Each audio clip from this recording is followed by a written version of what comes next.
अस्सलामुअलैकुम dear members, उम्मीद करते हैं आप लोग खैरियत से होंगे।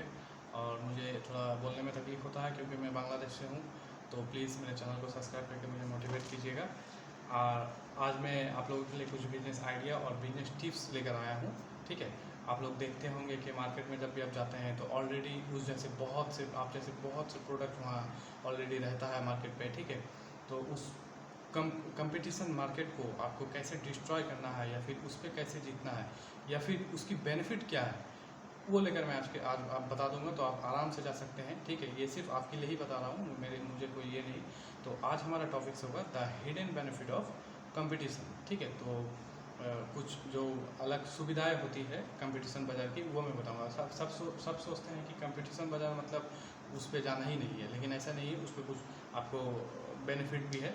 तो क्या है, आपको आप जिस कंपटीटर वाले से डर रहे हैं, आप देखिए वो, लेकिन आपको लेकर नहीं सोच रहा।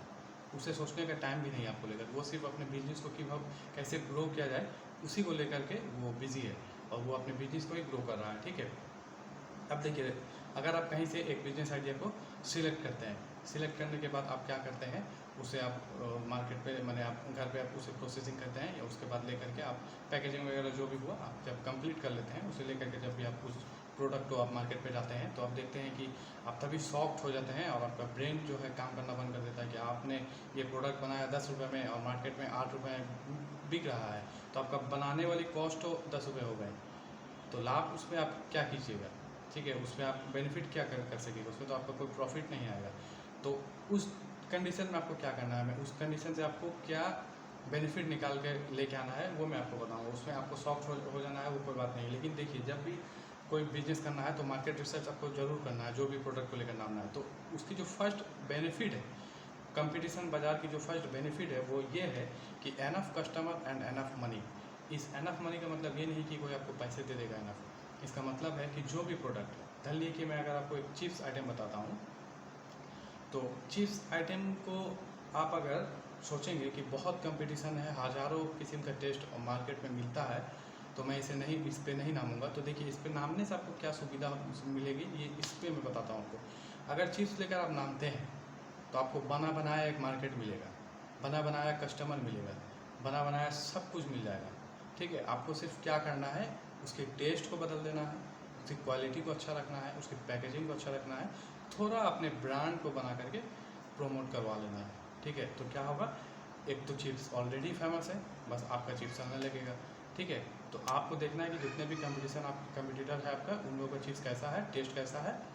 तो इसकी यही एक सुविधा है कि आपको क्या होगा, आपको उसकी प्राइस के बारे में पता चल जाएगा, होलसेल प्राइस के बारे में पता चल जाएगा, कहाँ बिकता है, कहाँ से मिलता है, फिर कहाँ बनता है, सब के बारे में पता चल जाएगा। रॉ मटेरियल कहाँ से आती है, कितने दाम पे बन जाता है, कौन कौन सी मशीन मिलता है, सब इजीली आपको मिल जाएगा। लेकिन अगर आप एक ऐसा डिवाइस बनाएं, सपोज़ मैं अगर आपको ये बोलूँ कि इस टाइप ऑफ का बनाएं, ठीक है ना, तो आपके लिए बहुत ज़्यादा, आप तो अगर आप ये बनाना चाहेंगे, अगर इसे आप चूज़ करते हैं कि आप इसकी बिजनेस करेंगे बना करके, तो आपको तो लग रहा है कि ये यूनिक आइडिया है, बहुत बिकेगा, बहुत सेल होगा, मैं एक चटके मोनोपोली क्रिएट करके मैं इस पर लाभ कर सकूँगा।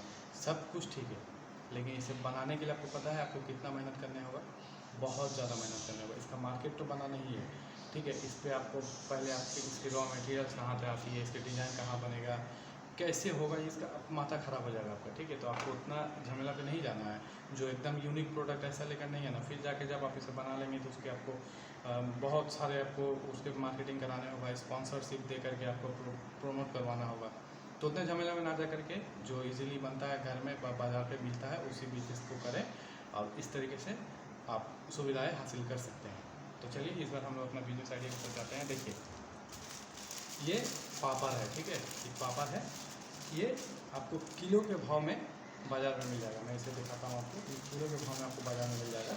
ये देखिए, ये जो है किलो के भाव में ही लेकर आया है कोई। ठीक है, आपको ना ही बनाने को मैं कह रहा हूँ, ना ही कुछ। ठीक है, आपको सिर्फ इस तरीके के वाइट प्लेन पीपी जो होता है उसे ले लेना है, ट्रांसपेरेंट पीपी ले करके। देखिए, वो लोग क्या किया है, पीस में गिन करके 1 2 3 4 5 6 7 8, इस पर देखिए 8 पीस है। ये 8 पीस मुझे मिला है कुछ रिटेल दुकान से 20 रुपये में, ठीक है। कुछ रिटेल दुकान से अगर मैं इसे होलसेल से लेके आता किलो के भाव में 5 किलो 10 किलो में लेके आता तो कितने मिलता मुझे 15 से 16 रुपये में मिल जाता, ठीक है। उसके बाद आपको भी ऐसे लेके आना है, लेकर के आके आपको इस पीपी में भरना है और इस तरीके से आपको क्या करना है, एक प्लेन पीपी बनवा लेना है। इसमें जस्ट आपका ब्रांड बन जाएगा या नाम लिखवा दे क्या क्या क्या बेचते हैं एक जगह पे लिखवाते जाते। यही पीपी आपको बहुत से आइटम में काम, यही पेपर बहुत से आइटम में काम में आ जाए। बस आपको इसे ले करके इस तरीके से भर देना है, हो गया ब्रांड। इस तरीके से आप बिजनेस कर सकते हैं। मार्केट से जा करके खुले में लेकर आएँ और पीपी को इसे इस पीपी में भर करके आप बिजनेस स्टार्ट कर सकते हैं। घर से ही आप इजीली एक बिजनेस स्टार्ट हो जाएगा और हर कोई खरीदता है, हर कोई खाता है, हर घर में ये पसंद से खाया जाता है। तो मैं बांग्लादेश से हूँ, प्लीज़ मुझे सपोर्ट कीजिएगा, मेरे चैनल को सब्सक्राइब कीजिएगा। शुक्रिया।